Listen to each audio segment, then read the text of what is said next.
मैं अपने सभी दर्शकों को नमस्कार करता हूँ। आज पावन पर्व है, स्पेशली माँ दुर्गा का नवरात्र का पहला दिन और आज मुहूर्त का डेट भी है।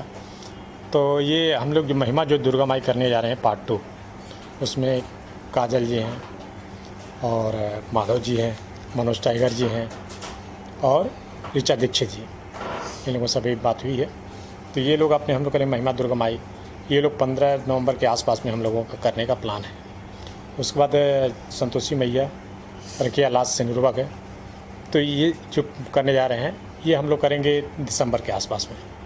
तो इसमें अंजना जी हैं और डॉक्टर BM राय जी हैं, मनोज टाइगर जी हैं और फिलहाल तो ये अपने मेन कास्ट में हैं। बाकी सब लोग और भी सपोर्टिंग में बहुत लोगों से बात हुई है, बाद में हम बताएंगे। ये भी जानना चाहेंगे सर को लेके आप लगा ये 2 फिल्म कर, इसके पहले भी आपने फिल्म की जी 3-4 कुछ खासियत इस प्रकार की बॉन्डिंग आप दोनों शेयर करते हैं कि बार बार सर को रिपीट करते हैं? हाँ, ये देखिए किसी भी चाहे हिंदी फिल्म हो या मराठी या भोजपुरी किसी का भी, जब एक बार डायरेक्टर से किसी आर्टिस्ट का बॉन्डिंग बन जाता है, जैसे कि वो हमारी बातों को समझ जाता है या फिर कुछ तो पहली फिल्म से ही पता चल जाता है। फिर उसके बाद आदमी खुद उसको रिपीट करना चाहता है कि हाँ इस कैरेक्टर के लिए बढ़िया फिट पड़ेगा या फिर उसके कोई नखरे नहीं है, परेशान करने वाली बात ना हो।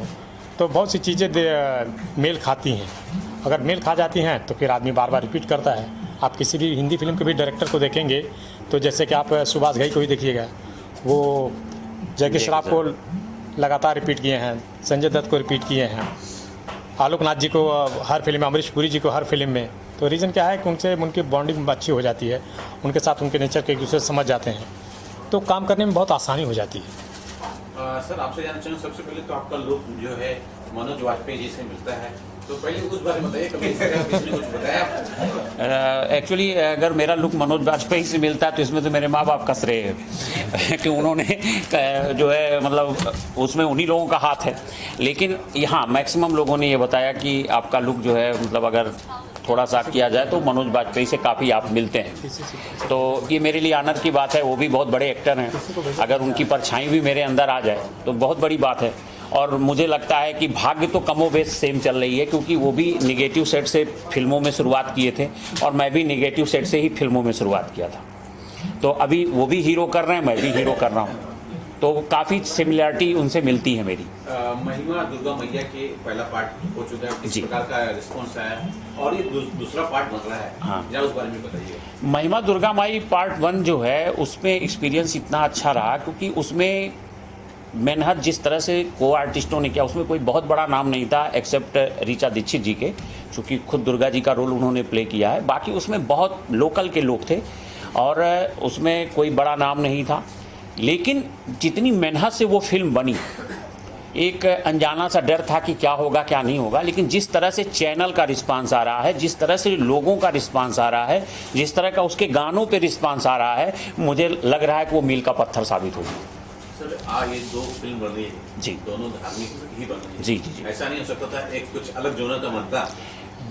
ऑलरेडी सर ने अभी एक फिल्म हम लोगों की बनी है पत्नीव्रता, वो एक अलग जोन की फिल्म थी। उसके बाद फिर सर ने अभी सर ने प्रोड्यूस की है, सर ने बनाई है पति की शादी, वो एक अलग जोन की फिल्म है। मतलब आप जिसमें अगर मैं माधव कुमार राय हूँ और डायरेक्टर संतराम सर हैं और प्रोड्यूसर हरीश जी हैं, तो आप ये पक्का मान के चलिए कि वो फिल्म में कुछ तो नया है, कुछ तो नया है। तो नया तो ये है कि मैंने पतिव्रता सुना है जी, पत्नीव्रता, ये जरा सा थोड़ा सा जी। जैसे हमारे हिंदुस्तान में मैक्सिमम क्या होता है कि अगर पत्नी बीमार हो गई तो पति देव दूसरी शादी खोजने लगते हैं कि अगर ये जाए तो मैं जल्दी से दूसरी व्यवस्था कर लूँ। जबकि उल्टा अगर हो जाए, अगर पति की तबीयत खराब हो जाए तो पत्नी मैक्सिमम ऐसा नहीं चाहेगी, वो उनकी सेवा करती है, जो अभी हिंदू धर्म में अभी हम लोगों के यहाँ जो रीति रिवाज है। तो उस पराकाष्ठा को हम लोगों ने बदलने का प्रयास किया है कि अगर पत्नी पति की सेवा कर सकती है, पत्नी अगर सत्यवान का प्राण वापस यमराज से ला सकती है, तो पति क्यों नहीं कर सकता? जबकि उसको अर्धांगिनी बोला जाता है, जीवन संगिनी बोला जाता है, तो उसको क्यों नहीं? तो वो उस पराकाष्ठा पे वो फिल्म बनी है कि एक पत्नी को अगर प्रॉब्लम होती है तो पति किस तरह से यमराज से उसके प्राण वापस लाता है। जी सर, आप भी बताइए कि आप किस प्रकार से इस फिल्म से जुड़े हैं? हाँ, इस प्रकार से जो है पत्नीव्रता पहले फिल्म शादी फिल्म बना था, अब उसका विपरीत हो गया पति की शादी। सही है। पति का शादी हो पॉइंट। इसके विपरीत में बनाया गया है, जिससे दोनों मिलता जुलता रहे।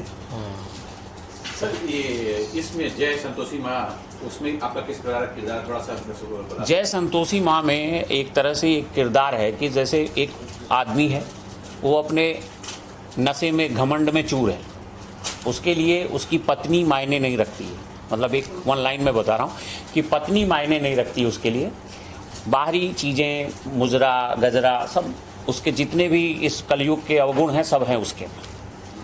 और पत्नी जो है वो संतोषी माँ की भक्त है, और उसके बाद जो है वो किस तरह से अपने पति को सुधारती है, कितनी कैजुअलिटी होती है, कई भगवान से उसमें टकराहट होगी संतोषी माता से, और सारी चीज़ें हैं, इस तरह का कॉन्सेप्ट है उसमें। तो मैं ये जानना चाहता हूँ कि जो धार्मिक फिल्में बनती है, जी जी जी, उसमें चेहरे का भाव और शब्दों का चयन बहुत मायने रखता है। बहुत मायने वाली फिल्म होती है उसमें हमें कुछ छूट पा जाती है। हाँ जी जी जी। तो कितना कुछ इसमें ध्यान रखा गया और अपने आप को इस कैरेक्टर में ढालने के लिए कितनी कुछ मेहनत आपने। नहीं, कैरेक्टर एक्चुअली क्या है कि डायरेक्टर साहब हमारे राइटर भी हैं, तो एक एक चीज़ पे बड़ी बारीक इनकी नज़र रहती है। कोई भी चीज़ होता है तो उसको 10 बार उसको काटना, जोड़ना, फिर ये नहीं बेहतर है। अगर इनको पूरे दिन की शूटिंग रीशूट करनी पड़ जाए तो उसके लिए पीछे नहीं हटते हैं, क्योंकि पिक्चर हमारी अच्छी बननी चाहिए। और जो हम लोग जिस देश में रहते हैं वहाँ धर्म की बड़ी महत्ता है, और वहाँ पे शब्दों का भी बहुत महत्व है, तो इसका तो ध्यान सबको रखना चाहिए, हम लोग भी रख रहे हैं। डायरेक्टर सर जानना चाहूँ, आप अच्छा लिखते हैं जी, अच्छे डायरेक्टर हैं, लेकिन आप अच्छे एक्टर भी तो हैं सर। अरे इसमें क्या आप देख पाएंगे? नहीं, मतलब हम तो एक कभी कभी छोटे रोल, मतलब जब ऐसे किसी आर्टिस्ट का कुछ हो गया तो कर लेता हूँ, ऐसे कुछ वो नहीं है स्पेशल, तो छोटी चीज़ से वो कोई बैनिंग नहीं। कब से शूट पे जा रहा है ये 15 नवंबर से हम लोग जो है इसको शूटिंग का, पहली फिल्म महिमा दुर्गा माई की, और दूसरी वाली सर वापस आ जाओ। दूसरी वाली जय संतोषी माँ रखिया लाल सिनुरा का ये। बहुत बहुत शुक्रिया सर। Thank you. नमस्कार, पहले तो मेरा नाम चेतना है और सर के साथ मैं फ़र्स्ट टाइम काम कर रही हूँ, और पहली बार तो इन्होंने बोल दिया कि मुझे डांस नहीं आता है, तब मुझे लगा नहीं, मतलब जो बोल रहे नहीं आता मतलब कर लेंगे, बट इन्होंने इतना अच्छा काम किया है, इतना अच्छा डांस किया है। तो जब पहला गाना हम कर रहे थे रोमांटिक था, तो मुझे लगा था कर लेंगे, बट वो उन्होंने किया नहीं, बहुत अच्छा गाना किया, और इतना अच्छा किया मुझे लगा ही नहीं कि इन्हें डांस नहीं आता है। और दूसरा जो गाना था वो डांसिंग वाला था, उसमें भी इन्होंने इतना अच्छा किया, जैसे बहुत ही अच्छा डांस कर पाए, और ये खुद ताजुब है कि इन्होंने डांस कर लिया। अभी भी वो ताजुब है कि डांस कैसे कर लिया, बट बहुत अच्छा डांस किया। मतलब काजल के साथ मैच करना और सिंग करना बहुत डिफिकल्ट है, क्योंकि वो ऑलरेडी डांसर है। और बताइए किस तरह का गाना, किस मूड का गाना था? 2 गाने थे, जो पति की शादी फिल्म का गाना था वो, जिसमें सर डायरेक्टर थे और सर प्रोड्यूसर हैं, और उसमें काजल जी भी हैं और अंजना जी भी हैं। उसमें काजल जी भी हैं और अंजना जी भी हैं। तो एक्चुअली क्या था कि मैम वहाँ जा नहीं पाई बॉम्बे से वहाँ, तो यहाँ पे सर ने आपको बुलाया, तो मैं जब आया तो मैं रात भर नहीं सोया। इसलिए नहीं सोया कि कोरियोग्राफर सुनने में आया कि सरोज खान जी के साथ काम कर चुकी हैं, और सामने काजल जैसी डांसर, अब मेरा क्या होगा। और ऊपर से सर अगर गलती हो गई तो मेरी खैर नहीं, वो पूरा क्लास लग जाएगी। लेकिन देवी दुर्गा मनाते हुए पहुंचा मौके पे। मैम से सर ने पहले बोल दिया था कि बहुत अच्छे डांसर नहीं है, तो मैम उस हिसाब से ध्यान दे रही थी। लेकिन जब इन्होंने, वही कहा जाता है ना कि पूत के पाँव पालने में दिख जाते हैं, माँ की तरह हैं, तो इन्होंने देख लिया कि मेरी कैपेसिटी क्या है। उसके बाद इन्होंने जो सर माहौल बनाया, मैं इमेजिन नहीं कर सकता, मैं कह नहीं सकता कि मैं कैसे कर ले गया। आप उस फिल्म को जब देखेंगे तो कोई देखने वाला ये कह नहीं पाएगा कि इस बंदे को डांस नहीं आता। इतना बेहतरीन काम नहीं, बहुत बढ़िया किया, बहुत। मतलब काजल को मैच करना बहुत डिफिकल्ट है, ऑलरेडी वो डांसर्स है, और इन्हें थोड़ा सा डाउट था कि कर लूँगा या हो पाएगा या नहीं, बट इतना अच्छा किया, मतलब उसके साथ मैच कर लिया, बहुत बढ़िया कर लिया डांस। Thank you. मैं आपको बता देता हूँ, पति की शादी के म्यूजिक डायरेक्टर आप हैं, और महिमा दुर्गा माई के म्यूजिक डायरेक्टर आप हैं। सर आपसे शुरू करते हैं। अभी अभी एक गाना आपका 5 मिलियन गया है जी। और इसमें किस प्रकार का सॉन्ग है और क्या कुछ बताना चाहिए? और सबसे पहले दर्शकों को अनुज तिवारी का नमस्कार।